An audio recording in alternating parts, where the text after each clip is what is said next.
Now, we've just really set the scene for Chanukah in the first part to learn some of the historical background that we perhaps don't often think about or talk about, but actually makes us understand why we have such a celebration of Chanukah in the first place. It's because of the victory of the Maccabees over the Greeks in the 2nd century.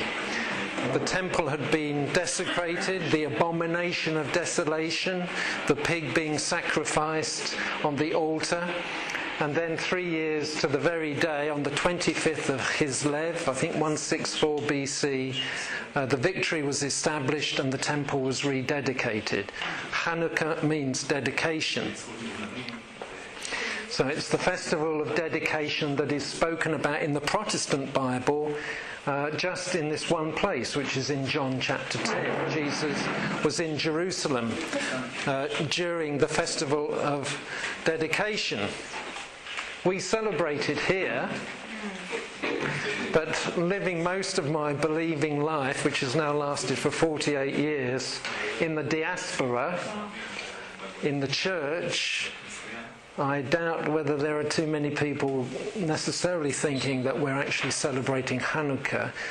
And the question that they would raise is it important for us, Jews and Gentiles, to understand the significance of the festival of Chanukah? So that's the first question that comes up in the second part of the talk. I think it is very important. I think it's vital. I think there's something very special to be discovered that took place at Chanukah, but at the end of the day, because I try to be objective and I suppose my background is in science, I have to say that it's speculative. It's a speculation. But I personally believe this with all my heart. But we'll get onto that bit in a moment. But the second and the last part of this part of the talk considers a matter of life and death. And so Chanukah then becomes for us, whether we be Jewish or whether we be Gentile believers, Christians, I believe that the message of Chanukah is a vital one for us to understand, because it is, as I say on screen, a matter of life and death. I want to start with the speculation. But one of the things that's so amazing is that the mention of this character. Who is this person? This is the angel Gabriel, or Gavriel. I'm supposed to be using Hebrew names, so I can say Gavriel at this point. The angel Gabriel features obviously in the book of Daniel, but the next mention of him is in the Gospel of Luke. And this is the question. Did Gabriel visit Mary at Chanukah? Now, from the very outset, I have to say this has to be speculation, because we can't be absolutely dogmatic about any of the aspects of trying to work out whether this might be possible or not. I happen to believe it with all my heart. I could even call Chanukah the Festival of Gabriel. You know, it fits with what we did in the first part of the talk, which is in the book of Daniel, but it also takes us to Luke. How on earth can we know when Gabriel came to Mary or to Miriam? If he was born. Hold on. You're jumping the gun.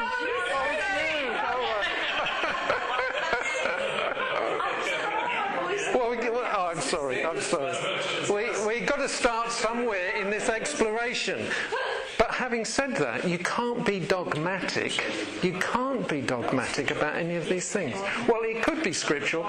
This is a priest. Do we know his name? Where are we going to start this journey? Zechariah. God remembers. He remembers his covenant. I can't jump the gun. This is Zechariah. So this could begin our journey to try to understand, is it possible that Gabriel came to visit Mary at Chanukah or around that period? Yes. Yeah. Well, we've got some interesting information about Zechariah, the priest, the father, of course, of John the Baptist. In the time of Herod, king of Judea, there was a priest named Zechariah, who belonged to the priestly division of Abijah, or Abijah. That is an important thing, because if we look back into the Torah, we realise that the different priestly divisions had specific times when they were in the temple. And actually we can come to the conclusion by looking at the charts and how it was divided, the various different priestly divisions. We can more or less be confident that Zechariah had his priestly duties during June. And of course Gabriel comes to him and lets him know that actually at the conclusion of his priestly duties, when he returns home, shortly after that, maybe, you can't be dogmatic, Elizabeth becomes pregnant. You might even think that if the duties of Zechariah are sometime during June, that Elizabeth becomes pregnant by the end of June. But again, you can't be dogmatic about it. But the other very definite piece of information that we have in Scripture in Luke's Gospel is that the angel again visits, but this time he visits Mary, and it's in the 6th month. You always get the reading in these lessons of carols and Bible passages. In the 6th month, the angel Gabriel comes to Mary. And you think, well, what time of the year is the 6th month? But if you just start reading from that verse where it says in the 6th month, you've actually missed the context. It's the 6th month of Elizabeth's pregnancy that Gabriel comes to Mary. So what can we say? If Elizabeth, again, can't be dogmatic, if Elizabeth becomes pregnant at the end of June, say to the middle to the end of June, then from the middle to the end of December is the 6th month, and this is when Gabriel comes to visit Mary. This, I think, is significant.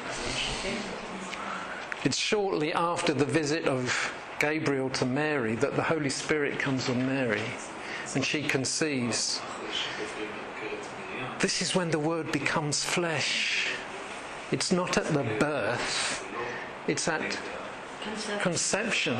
We're talking here of the Incarnation. The Incarnation takes place maybe the middle to the end of December. Now, this is a lovely picture, I like it, of the Nativity. The question that can be asked now is this: when was Jesus born? And of course, well, that's true. From conception, that is true. We're jumping the gun again, folks. Is it December the 25th? No. This is the midwinter solstice, or at least a few days after it, when the light actually starts to, or the sun's light starts to get longer after the winter solstice. And this is what I wanted to use for the 8-day celebration of Chanukah as an alternative Sukkot.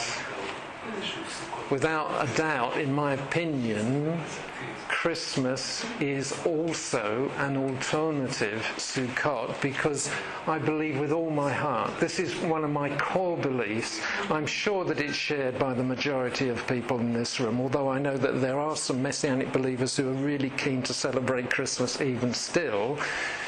But I'd like to think that most of us do conclude that Jesus was born, I think, on the first night of Sukkot. That's what I believe. The Word becomes flesh and then tabernacles among us after 9 months. That's what I believe with all my heart. The Word became flesh at the Incarnation and tabernacled among us. the Incarnation may have taken place in the bleak midwinter. Frosty wind made moan, that's one of my favourite carols. In the bleak midwinter, it's not the midwinter solstice, but actually when it's the most dark, the light begins to shine. The Word becomes flesh at conception. The birth, as we understand it, was rushed and wasn't well attended. Joseph was there, so the shepherds turned up, the angels were in the sky, it is true. But the birth, as far as we understand it, of Yeshua was a normal birth. What was the miracle? The miracle of the Incarnation took place at conception.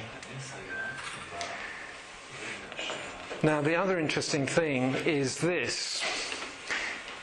If the full length of human gestation is 280 days, now my background is in reproductive endocrinology, and I understand what I'm saying here can be challenged, but I'm not going to dwell on this so much. The full length, the 40 weeks, the 280 days, if you count backwards, assuming that there's no extra month in the year, if we work backwards 280 days before the birth on the first night of Sukkot, what do we get? We come back to the last night of Chanukah, which I think is interesting. Again, it adds weight to this idea that Gabriel comes to Miriam, to Mary, during Chanukah, and the Incarnation is what takes place. And this is the true miracle of the Word becoming flesh during Chanukah. Now, there's something else here. Here's another beautiful picture of Miriam, of Mary. I feel this with all my heart. I once preached a talk, or gave a talk, at Chanukah, which I called The Handmaid of the Lord. It wasn't extremely well received by the Messianic group that I was speaking to, because it elevates this incredible woman who is the most blessed of all women, according to the angel Gabriel. Just think about the purity, the devotedness of this woman, to be chosen as the vessel that would carry Yeshua in her womb. Mary dedicates her life to the Lord at Chanukah, if all of what I've said is true. What does she say? I am the Lord's servant. Mary answered, may it be to me as you have said. It's a dedication. It's Chanukah. This is Mary's dedication at Chanukah. And the light begins to shine in the darkness of her womb. That's what it says in John. The light shines in the darkness, but the darkness has not understood it. He is the light of the world, and the candle is lit in the womb of Mary, maybe during Chanukah. It's a beautiful thought, in my opinion. I believe it myself. Gabriel visit Mary at Chanukah? Well, at the end of the day, it's a speculation. I personally believe that it may well be true. The other much more significant part now to go on to is why Chanukah for us is really important, because it's a matter of life and death. We need to return to the prophecies of Daniel. We're now in Daniel chapter 9. We've been in Daniel chapter 8 in the first part of the talk, but now we're in Daniel chapter 9. While I was speaking and praying, confessing my sin and the sin of my people Israel, this is so significant, and making my request to the Lord my God for his holy hill. It's very significant that our attention is drawn, even at the very outset of this issue, to the holy hill of God. While I was still in prayer, Gabriel, the man I had seen in the earlier vision, came to me in swift flight about the time of the evening sacrifice. Here's our friend again. He instructed me and said to me, Daniel, I have now come to give you insight and understanding. And this is where this incredible prophecy of the 70 weeks is given to Daniel. Now, I could speak for the next hour on this particular prophecy, but the only thing that I want to say here is that if you don't understand this prophecy within the context of the period of time that led to the Maccabees and the rededication of the temple, you miss such a lot of meaning. If you just set this prophecy into a future time and ignore the historical reality of the fulfilment of this prophecy, so accurately, and it's so simple, an anointed one shall be cut off. This was Onias III. The final week is this 7-year period which begins with a covenant and then leads to a rebellion that leads to the Abomination of Desolation at the time of Antiochus Epiphanes, and ultimately the rededication of the temple. You can understand this rather peculiar prophecy absolutely simply if you see it in the context of events that took place in the 2nd century. Now, that doesn't necessarily mean that it doesn't have a future application and fulfilment, and we will see that, or at least aspects. I would say categorically myself that aspects of this prophecy will be fulfilled again and again and again and again. But the total fulfilment, or at least the first 69 weeks of that fulfilment, were fulfilled leading up to the events that took place in the 2nd century BC. I believe that with all my heart. Of course, there's aspects to this prophecy that do look beyond this event to bring in everlasting righteousness. Did the Maccabees bring in everlasting righteousness? No, they did not.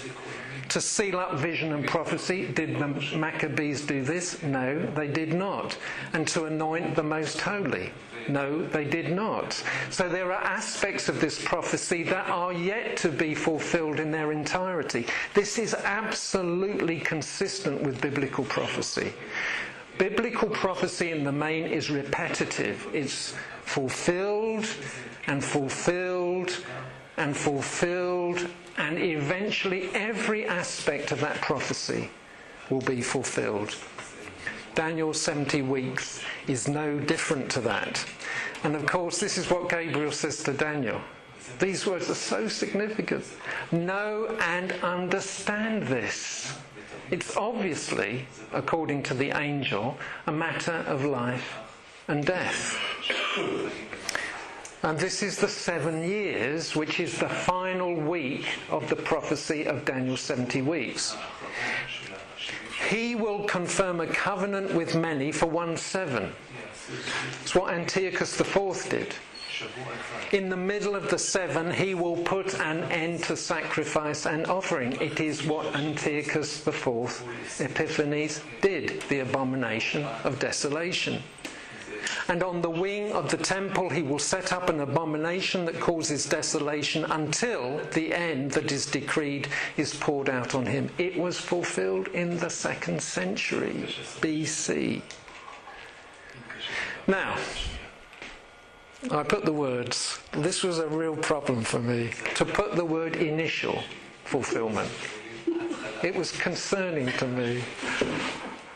And I'll put a question mark here, because if you can face it, there's something that I want to speak about in a short postscript at the end of this section. The reason I don't put it here, if I were to put it here, it would break up the flow of the argument that I'm presenting. So I'm just putting it to one side and using the words initial fulfilment, although, to be frank with you, I don't believe it was the initial fulfilment. But anyway, we'll get on to that. Initial fulfilment, let's just accept those words. Antiochus Epiphanes, he reigned on the throne of the Seleucid dynasty from 175 to 164 BC. 164 BC, 25th of Kislev was Chanukah. Biblical prophecy is repetitive. All right, I've said that plenty of times. How do I know it? It's because of Yeshua, Jesus. Because he says this amazing thing to his disciples in what is known as the Olivet Discourse. We read about it in a few chapters in the Gospel. This one's in Matthew chapter 24. When you see standing in the holy place the abomination that causes desolation spoken of through the prophet Daniel. Now hang on a minute. It was fulfilled in the days of Antiochus Epiphanes. But Jesus is saying, hang on a minute, folks, you're going to see it again. When you see, standing in the holy place, the abomination that causes desolation spoken of through the prophet Daniel, this is what Gabriel said. Know and understand this. Whoever writes this in the Gospel of Matthew, maybe it was Matthew, it wasn't Jesus, I don't think, it was somebody who wrote down the Gospel. Let the reader understand this. This is really important. It's a matter of life and death. Then let those who are in Judea flee to the mountains. Jesus is saying to his disciples in response to the question that he was asked, when will this happen? That is the destruction of the temple. That's the first part of the talk that Jesus gives. He is answering the question to his disciples who ask the question about the destruction of the temple. When will this happen? When you see standing in the holy place, then let those who are in Judea flee to the mountains. Now, the initial fulfilment, Antiochus Epiphanes, I want you to look at this chart again because it's incredible. I think it's incredible. Look at it. All right, we left off at Alexander, didn't we, in this sequence. Here you see the kings of the Seleucid dynasty, and then you had these two who were heirs to the throne, so to speak, but it was usurped by Antiochus IV, who was the brother of Seleucus IV. I think these two were murdered, actually, to be honest. They were cut off. 3 were cut off. That's what it says in Daniel. Let's go back. Look at the screen. I'm turning it now to the second fulfilment, as I call it, the Roman dynasty. First fulfilment, second fulfilment. This, of course, are the Caesars from Julius Caesar. Now, I put something in brackets here that, again, it might shock you. Nero was known as the Beast. And again, if you want to understand the book of Revelation and you ignore the historical context, you miss such a lot of information. So I highlight that. Now, Revelation 17 verse 10. What does it say? 5 have fallen. Julius, Augustus, Tiberius, Caligula, Claudius. 5 have fallen. 1 is. The other has not yet come, but when he does come, he must remain for a little while. Now, this is an amazing thing. These all became Caesars. These all became Caesars all in 1 year. It was known as the year of the 3 Caesars. 69 AD. They only came for a little while. And 3 were taken out, which I think also refers back to the prophecy in Daniel. It's amazing. The parallelism here is amazing. And if you ignore the historical context both of Daniel and of the book of Revelation, don't take heed of this incredible parallelism, we actually miss such a lot of information that I think is important. Who do we have next? Who's the next emperor? He's Vespasian. He becomes the emperor of Rome in the year 69 AD and was emperor for 10 years, as you can see. But there's more. The years leading up to the destruction of the temple also encompass a 7-year period. It began with a covenant with the enemy. Who was the enemy? Well, of course it was Rome, but actually in particular was the Emperor Nero. He was the beast, remember. So many Jewish people, so many Christian people lost their lives during the reign of Nero. But there was a delegation to Nero in the early years, 62 I think it was AD, to create an opportunity for the priesthood to continue sacrifices. Actually, there's differences of opinion whether Nero actually came to Jerusalem. He may have come to Jerusalem. Certainly within the Talmud, I think there is the indication that Nero himself once came to Jerusalem. It was at the time when this covenant was being made with the enemy, which of course was Rome, personified in Emperor Nero, who was also known as the Beast. It also involved an assassination, I think. The question is, would it be the legitimate high priest? Who could it be at that time?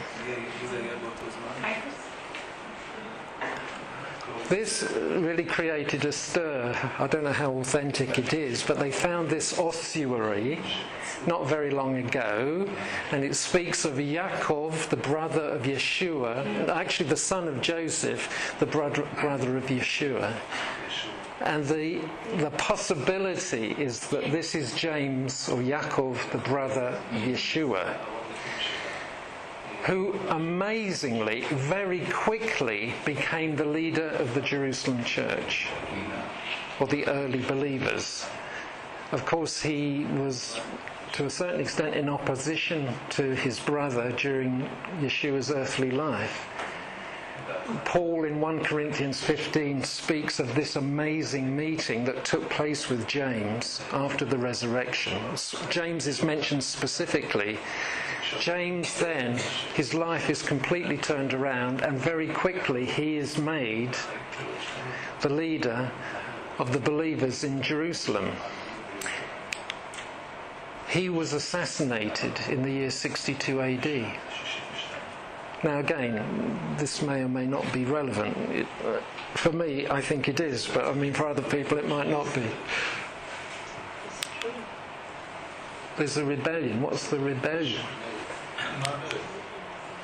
It began in 66 AD. It's called the Great Revolt. It's the first Jewish-Roman war. Begins in 66 AD. How do I say that? Hamarad Hagadol. The Great Revolt began. Of course, it drives Rome wild that there should be such a rebellion. Remember also, when Jason led the rebellion in the 2nd century BC, it drove Antiochus Epiphanes wild. He became a madman. The whole history is repeating itself in the years leading up to 70 AD. Now, Vespasian is not emperor yet, but he lands in the Middle East in April AD 67. The siege of Jerusalem, which preceded, of course, the destruction of the temple, lasted for 7 months. Jesus said this: when you see Jerusalem being surrounded by armies, you know that its desolation is near. Jesus, Yeshua, is warning his disciples, you've got to take note of these events. When you see Jerusalem surrounded by armies, which of course the armies of Rome, you know that its time is short, its desolation is near. And of course this led to another abomination of desolation. The temple was destroyed on Tisha B'Av in the year AD 70. And of course it was great tribulation. it is suggested, and we draw on writings of Josephus and others at the time, that 1.1 million Jewish people perished during the siege and the subsequent destruction of the temple. 1.1 million was the same number that were murdered in Auschwitz. 1.1 million Jewish people died at the destruction of the temple, perhaps 2/3 of the population. Now, given another occasion, I'd now go off track, but I won't. 2/3 being a very significant number in Scripture. When you see standing in the holy place the abomination that causes desolation spoken of through the prophet Daniel, let the reader understand this. It's a matter of life and death. Then let those who are in Judea flee to the mountains. You've got time to get out, folks. The siege is going to last for 7 months. You've got a chance to leave. Leave while you've got the chance to leave. Who's going to listen to those words? It will be the believers, those who are taking Jesus at his word. Eventually, Jesus says, you will be my witnesses in Jerusalem and in all Judea and Samaria and to the ends of the earth. What did they take with them? The good news. The gospel. For the simple reason, for God so loved the world that he gave his only Son, that whoever believes in him shall not perish, but have everlasting life. For Jew and for Gentile, the opportunity to come to know the Lord through the presentation of the gospel. So the 7-year motif holds in the years leading up to the destruction of the temple. Repeated throughout history, actually. This is the aspect of Daniel's 70 weeks that I think is repeated and repeated and repeated and repeated and repeated. It's this 7-year final week. And I'll give you 2 examples that I think are very significant. They involve 2 handshakes. And of course, within the handshake, you see the covenant that is being made with the enemy. This is a very significant one. You see the British Prime Minister shaking hands on the September the 30th, 1938, with the enemy, who is Adolf Hitler. And of course, he returns to the British public waving his piece of white paper. Peace in our time, the Munich Agreement. Neville Chamberlain died just over 2 years later. He was out of office. Of course, Winston Churchill replaced him as Prime Minister of the United Kingdom, but he died just over 2 years after shaking hands with the enemy. It wasn't an assassination, but it was the death of a leader. Of course, it led to great tribulation. 6 million Jewish people perished in the Holocaust. Here you see a picture of Auschwitz at the time of the Holocaust itself. Peace actually came to the world after the surrender of Japan in September 1945. September 1938 through September 1945 is a 7-year period. Let's give you another example, because we're talking 2 handshakes. Do you remember what took place on September the 13th, 1993? Well, actually, it was another handshake, and this time you see Yitzhak Rabin, Prime Minister of Israel, shaking hands with the enemy, Yasser Arafat. Actually, in the Jewish year, in the biblical year, it was the 27th of Elul, 5753. It involved the death of a leader just over 2 years from the handshake. It's very interesting. Do you know how that 7-year period came to an end? This is what took place on September the 28th, 2000. Ariel Sharon walked up on the Holy Hill. It sparked the second Intifada. Now the amazing thing is that in the biblical year, that is 7 years and 1 day. 28th of Elul, 5760. Exactly 7 years. Which started with a covenant with the enemy and involved the death of a leader. And the second Intifada is what took place. So when you see standing in the holy place the abomination that causes desolation spoken of through the prophet Daniel, let the reader understand. In my mind, this truly is a fulfilment of the abomination that causes desolation. It is standing in the holy place, absolutely, and has stood there for many, many centuries. It's an abomination because around the rim of the golden dome on the inside it says that God has no son. He has no need of a son. It's an abomination. And isn't it incredible? You know, of course, we've had Operation Protective Edge. I know that's true, and it's been terrible in terms of loss of life, both for the Palestinians and for the Israelis, particularly the IDF, those that lost their lives. But any mention of the Temple Mount, any possibility of interference with the Temple Mount drives the Islamic world mad. And I believe that that is the explanation to what we're seeing now. All this talk, Yehuda Glick, who nearly lost his life because he was wanting to encourage Jewish people, or even Christian people, as far as I understand it, to go up onto the Temple Mount to pray. It drives the Islamic world mad. It is still an abomination that causes desolation standing in the holy place. History repeats itself.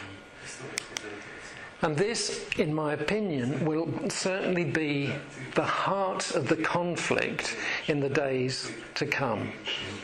Just this little piece of real estate and its significance, because it's here that the Lord himself is going to establish his throne. It's not an insignificant piece of real estate. And so the conflict will go on. And of course, eventually this conflict, in whatever shape or form it will take, as expressed in the book of Ezekiel, will lead to the salvation of Israel.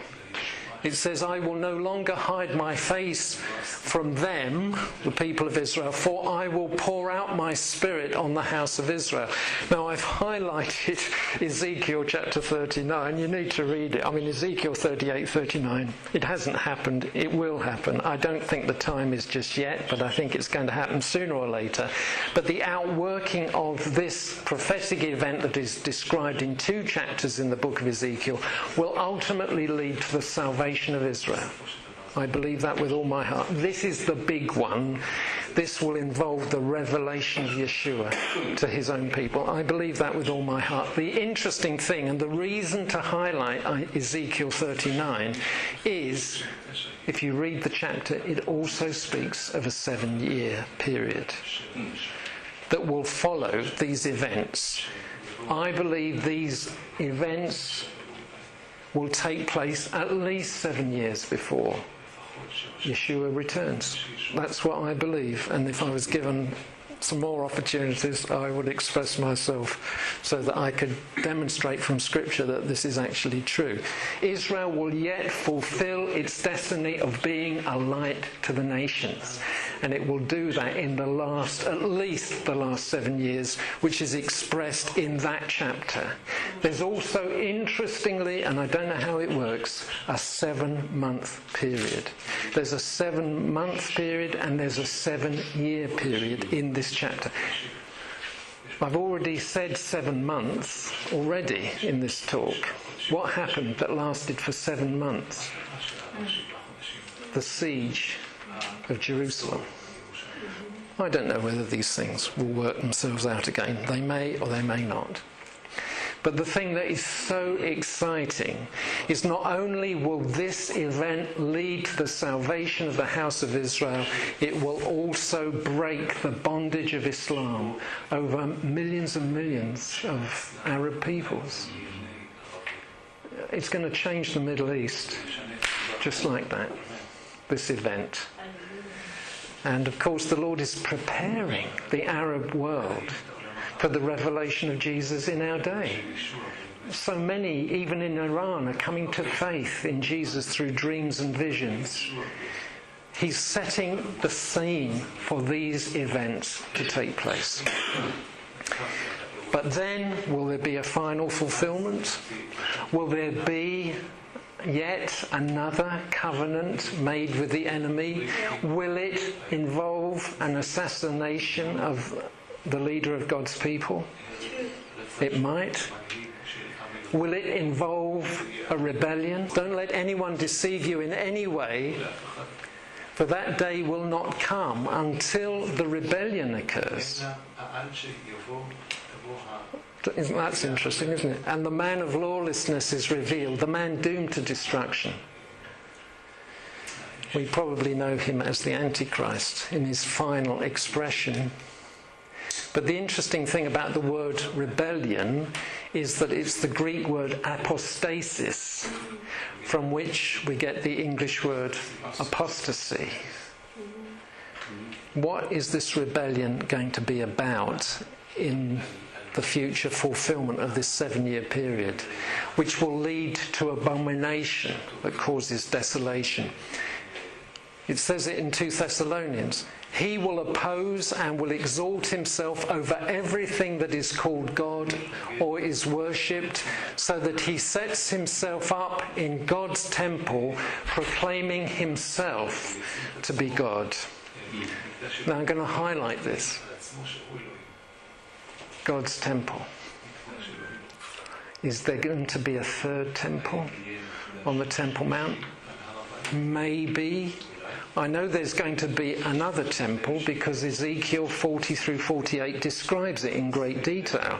I think it will be there during what we call the millennium, but I don't know that for sure. But the final expression of Antichrist will set himself up in God's temple. But we need to note that Paul uses the word God's temple in another passage. Don't you know that you yourselves are God's temple and that God's Spirit lives in you? If anyone destroys God's temple, God will destroy him, for God's temple is sacred and you are that temple. There's 4 times in 2 verses. Will there be a third temple on the Temple Mount? Well, possibly. There might be. Before the Lord returns, possibly. However, it's very clear that the body of believers are described as God's temple. The rebellion that may be described in 2 Thessalonians chapter 2, which is based on the Greek word apostasis, is apostasy. Because of the increase in lawlessness, Jesus said, the love of the many will grow cold. And I think we may have seen nothing yet. The church worldwide may well be that temple in which Antichrist one day sets himself up and proclaims him to be God. And if that is true, if it is true, then understanding Chanukah, understanding the repeating motif of the abomination of desolation becomes a matter of life and death for the church worldwide. Of course, the final years leading up to the return of Jesus, Yeshua, will be great tribulation. Will it be 3.5 years? Some people think 3.5 years or 7 years, maybe. But it culminates with the return of Yeshua. And his feet will stand on the Mount of Olives, east of Jerusalem, when the armies of Antichrist come to destroy the city of Jerusalem. It's still the heart of the issue worldwide. And we're celebrating Chanukah that raises and brings to our attention all of these themes. And Peter, the apostle, says this, and we have the word of the prophets made more certain, and you will do well to pay attention to it as to a light shining in a dark place until the day dawns and the morning star rises in your hearts. It's a matter of life and death. That's Chanukah. Can I give my postscript? Go ahead and do it. Let's have a break for half a second and I'll do the postscript.